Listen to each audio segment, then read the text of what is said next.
और चलिए वापस से रुख करते हैं देश के बजट का, जहां संसद भवन पहुंच चुके हैं प्रधानमंत्री नरेंद्र मोदी। थोड़ी देर में मोदी कैबिनेट की यह बैठक होनी है। बजट पेश होने से पहले कैबिनेट बैठक है। वित्त मंत्री थोड़ी ही देर में पेश करेंगी बजट। तो देखिए अब प्रधानमंत्री नरेंद्र मोदी की कैबिनेट की बैठक थोड़ी ही देर में होने वाली है। बजट पेश होने से पहले ये कैबिनेट की बैठक है, जहां संसद भवन पहुंच चुके हैं प्रधानमंत्री नरेंद्र मोदी। थोड़ी ही देर में मोदी कैबिनेट की महत्वपूर्ण बैठक होगी और उसके बाद बजट पेश होगा। और देखिए इसी खबर पर राजधानी रांची से हमारे साथ संवाददाता राजेश जुड़े हुए हैं और पटना से हमारे साथ अंकित जुड़े हुए हैं। पहले एक बार राजेश का रुख कर लेते हैं। राजेश, देखिए जिस तरह से केंद्रीय बजट आने वाला है, सबकी निगाहें टिकी हुई है। झारखंड विशेष की बात करें तो यहाँ राधाकृष्ण किशोर ने तो स्पष्ट कर दिया कि उम्मीद बिल्कुल नहीं है, हमारा बकाया राशि जो है वो पहले सरकार दे दे तो झारखंड के हित में कोई काम होता हुआ नजर आ पाएगा। बिल्कुल, आज बजट से काफ़ी उम्मीदें जुड़ी हैं और जिस तरह से झारखंड के मंत्री जिस तरह से बजट से उम्मीद लगाए हुए हैं, तो उनका सीधा मांग है कि केंद्र से जो बकाया राशि 1,36,000 करोड़ की राशि बाकी है, इसके अलावा और भी प्रधानमंत्री आवास योजना में पिछले 3 साल से पैसे नहीं मिल रहे हैं, तो वे कहीं ना कहीं उम्मीद लगाए बैठे हैं कि अगर वो पैसे इनको मिल जाए तो काफ़ी राहत मिलेगी। इसके लिए इनको कहीं से बड़ा लोन लेना नहीं पड़ेगा। तो कुल मिलाकर देखा जाए तो बजट से झारखंड को काफ़ी उम्मीदें हैं कि इस बार शायद उनकी झोली में एक बड़ा हिस्सा बजट का आए और यहाँ के विकास की गति को रफ्तार मिल सके। और देश की बात करें तो बजट से आम लोगों की उम्मीदें काफ़ी जुड़ी हुई हैं। बजट से कहीं ना कहीं निम्न वर्ग के लोग हों या मध्यम वर्ग के या उच्च वर्ग के लोग हैं, सभी कहीं ना कहीं बजट से उम्मीदें लगा कर बैठे हैं। किसी को यह उम्मीद है कि इस बार टैक्स प्रणाली को सरल किया जाएगा, वहीं दूसरी ओर है कि रोटी कपड़ा मकान और को लेकर भी मध्यम वर्ग और निम्न वर्ग की खास उम्मीदें हैं कि उनसे उनको बड़ी राहत मिलेगी। और देश की अर्थव्यवस्था को सुधार के लिए मैन्युफैक्चरिंग सेक्टर को मजबूती मिलने की उम्मीद है, ताकि निर्यात कम से कम हो सके और आयात यहाँ कम हो और निर्यात को बढ़ावा दिया जा सके। और इसके साथ ही सड़क, बिजली, रेलवे आदि के सेक्टर में भी काफ़ी उम्मीदें हैं कि विकास की गति को रफ्तार मिलेगी।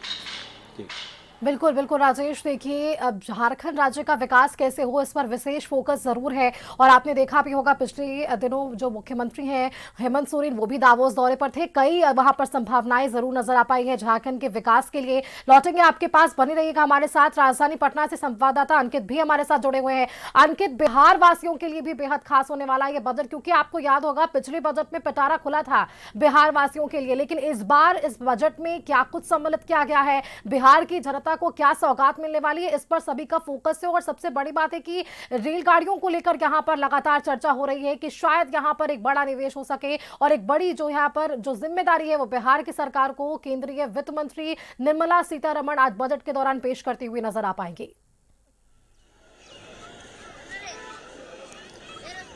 जी सुष्मिता, देखिए लगातार 9वीं बार आज वित्त मंत्री सीतारमण जो है वो आज बजट पेश करेंगी। इसके साथ ही बिहार की बात कर ली जाए तो बिहार में भी लगातार इस बार प्रचंड जो जीत हुई है, तो कहीं ना कहीं बिहार के लिए आज का बजट जो है काफी खास होने वाला है, क्योंकि जिस तरह से जीत हुई है, बीजेपी की सरकार भी जो है वो केंद्र में है और एनडीए की सरकार बिहार में, तो कहीं ना कहीं जो ये जीत का जो असर है वो इस बार बजट में काफी देखने को मिलेगा। आपको बता दें, रेल की बात कर ली जाए तो रेल में भी कई जो ट्रेनें हैं वो बिहार वासियों को सुविधा मिलने वाली है। वंदे भारत हो गई, अमृत भारत हो गई, साथ ही कई ऐसे रेलवे स्टेशन है जिसे जो है विकसित किया जाएगा। आपको बता दें, इस पटना जंक्शन के जस्ट बगल में ही जो जीपीओ गोलंबर है उससे थोड़ी सी आगे जो है नई रेलवे स्टेशन जो है वो बनाई जा रही है। तो कहीं ना कहीं बिहार वासियों के लिए जो है वो काफी अहम माना जा रहा है आज का बजट। आपको बता दें कि वित्त मंत्री सीतारमण, खास इस बार ये भी है कि वित्त मंत्री इतिहास में सबसे ऐसा पहली बार हो रहा है कि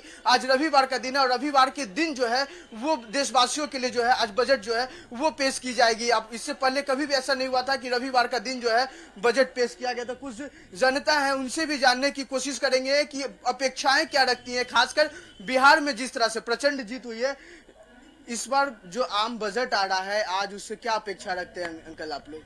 बिहार में भी जो इस बार प्रचंड जीत हुई तो कहीं ना कहीं बिहार के लिए काफी अहम बजट माना जा रहा है। आप लोग कैसे देखते हैं इस बजट को? हमको तो सरकार बहुत अच्छा कर रही है और संतोष है कि आगे भी अच्छा करेंगे।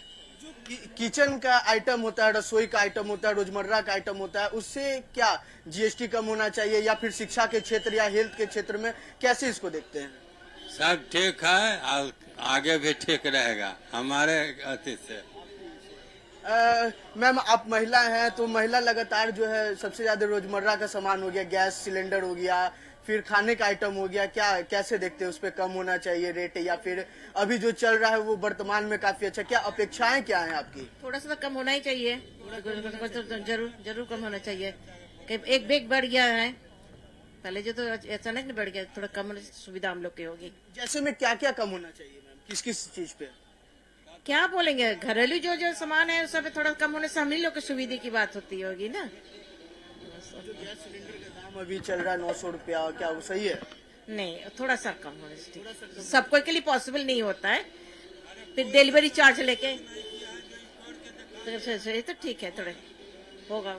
जी बिल्कुल, देखिए सुष्मिता जी, जिस तरह से जो एनडीए की इस बार प्रचंड जीत हुई है, और आपको बता दें थोड़ी देर पहले मैंने छात्रों से बात की पटना के गांधी मैदान में, तो छात्रों का कहना था कि जो शिक्षा के क्षेत्र में लगातार सरकार काम कर रही है, हेल्थ के क्षेत्र में सरकार लगातार काम कर रही है, तो उसमें जो है जीएसटी का जो दायरा है उसे हल्का कम किया जाए कि जो शिक्षा है और बेहतर हो सके, क्योंकि जो स्टेशनरी के सामान होते हैं, हेल्थ के जो दवा लेने जाते हैं लोग, उसमें जो जीएसटी है वो काफी लिया जा रहा है, तो कहीं ना कहीं उस पर अगर कम कर दिया जाए तो आम जनता की जेब पर काफी सुविधा होगी। साथ ही जो गैस सिलेंडर जो है अभी वर्तमान में आपको बता दें कि बिल्कुल अंकित, देखिए आप आम महिला गृहिणी से बात कर रहे थे, उन्होंने अपनी बात रखी कि इस बजट में जो किचन की सामग्री है उस पर थोड़ी राहत जरूर मिलनी चाहिए, वो चाहे गैस सिलेंडर की बात हो या फिर राशन की बात हो। यहाँ लोगों की अपनी अपनी उम्मीदें हैं। आपने छात्रों से भी बात की है, छात्रों का भी ये कहना है कि शिक्षा के क्षेत्र में केंद्र सरकार काम तो कर रही है लेकिन और भी राहत की जरूरत है। एक बार वापस रुख कर लेते हैं राजधानी रांची का, जहां से हमारे साथ संवाददाता राजेश लगातार बने हुए हैं। राजेश, देखिए जीडीपी ग्रोथ को लेकर भी कई बातें यहां पर सामने आ रही है। एक अनुपात जो है वो सामने आ रहा है 7.4% का, कि शायद इसके आसपास ये जो है वो अनुमान रहने की उम्मीद है। और इसके पहले भी जो आज बजट आना है उससे पहले जो बाजार है वो भी बेहद सतर्क नजर आ रहा है। जो सोने चांदी के रेट है वो पिछले एक सप्ताह में जो है भारी गिरावट वहां पर भी महसूस की जा रही है। तो कहीं ना कहीं इस बजट से पहले वो पूरी तैयारी है, वो चाहे अंतरराष्ट्रीय स्तर पर हम कहें या राष्ट्रीय स्तर पर हम कहें।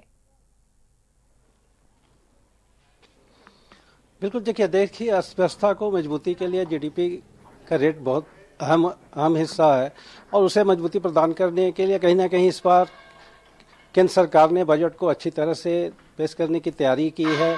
इसलिए आम लोगों की भी काफ़ी उम्मीदें हैं कि इस बार वित्त मंत्री निर्मला सीतारमण बजट में कुछ न कुछ हर सेक्टर के लिए कुछ न कुछ अवश्य देंगी, और खास करके झारखंड की अर्थव्यवस्था को सुधार के लिए यहाँ के सरकार को भी काफ़ी उम्मीदें हैं कि झारखंड सरकार एक बजट का एक बड़ा हिस्सा झारखंड की झोली में भी गिराएगा, ताकि यहाँ की ग्रामीण विकास, यहाँ के सड़क, यहाँ के पुलिया समेत हर सेक्टर में यहाँ विकास जहाँ पर स्थिर हो चुका है।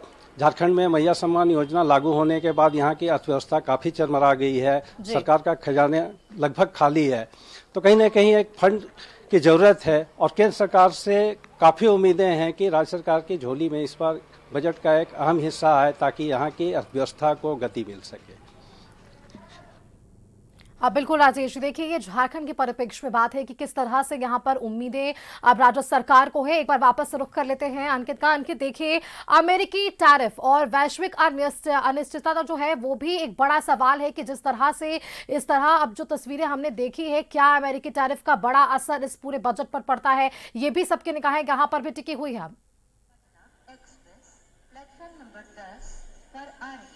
जी बिल्कुल, देखिए कहीं ना कहीं जिस तरह से सोना और चांदी की जो रेटों में भी कमी आई है, कल जिस तरह से उछाल जो था पिछले एक महीना से लगातार जो चांदी के रेट थे उनमें काफी उछाल देखने को मिल रहा था, और कल जिस तरह से अचानक जो है वो बजट ये चांदी और सोना का जो रेट है उसमें भी कमी आई है, तो कहीं ना कहीं बजट पे असर जो है वो काफी देखने को मिल रहा है। और भी आपको बता दें कि कुछ युवा है, युवा से खासकर बात अगर करें तो टैरिफ जो जिस तरह से लाया जाए, जिस तरह से सोना और चांदी का रेट में इजाफा देखने को मिल रहा था लगातार, और कल अचानक से सोना और चांदी की रेट में कमी आई है, तो इसे कैसे देखते हैं?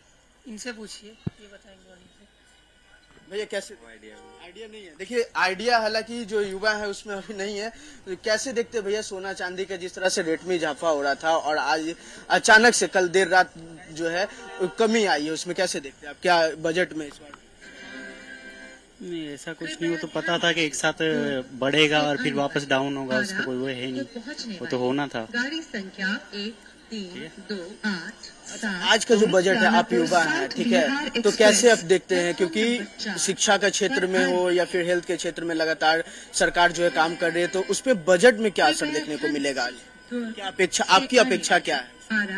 इसका मैं कुछ कह नहीं सकता, इस पे इस बात पे नहीं कह सकता, क्या बोलेंगे। तो हम खुद गवर्नमेंट एम्प्लॉय, तो क्या बोल सकते हैं। सरकार को उसमें कुछ कमी लाना चाहिए, जैसे शिक्षा का क्षेत्र में नहीं, जो पेमेंट वगैरह है उसमें सही है, सही चल रहा है, जीएसटी वगैरह कम उसमें नहीं होना नहीं, ऐसा कुछ नहीं, सब बेटर चल रहा है। चलिए बिल्कुल, अंकित क्या देखिए राय कई रहेगा ऐसी बजट जनता पे? है जो अब इससे खुश भी नजर आते हैं और कई जनता को ऐसी उम्मीदें भी होती है। बहुत शुक्रिया अंकित आपका हमारे साथ जुड़ने के लिए। राजेश आपका भी बहुत शुक्रिया हमारे साथ जुड़ने के लिए और जानकारी देने के लिए कि झारखंड में इस बार सरकार को क्या उम्मीदें हैं इस बजट से, और वहीं दूसरी तरफ राजधानी पटना में आम जनता क्या उम्मीदें लगाकर बैठी है इस केंद्रीय बजट से। बहुत शुक्रिया आप दोनों का हमारे साथ जुड़ने के लिए। तो देखिए आपसे थोड़ी ही देर में केंद्रीय बजट पेश होने वाला है। केंद्रीय वित्त मंत्री निर्मला सीतारमण ये बजट पेश करने वाली है और इस बजट में क्या खास होने वाला है, किस राज्यों के लिए कितना बटाला खुलने वाला है और किस वर्ग को कितना राहत मिलने वाला है, ये देखने वाली बात होगी। रुकते हैं फिलहाल यहां पर एक छोटे से ब्रेक के लिए, जल्द वापस लौटेंगे।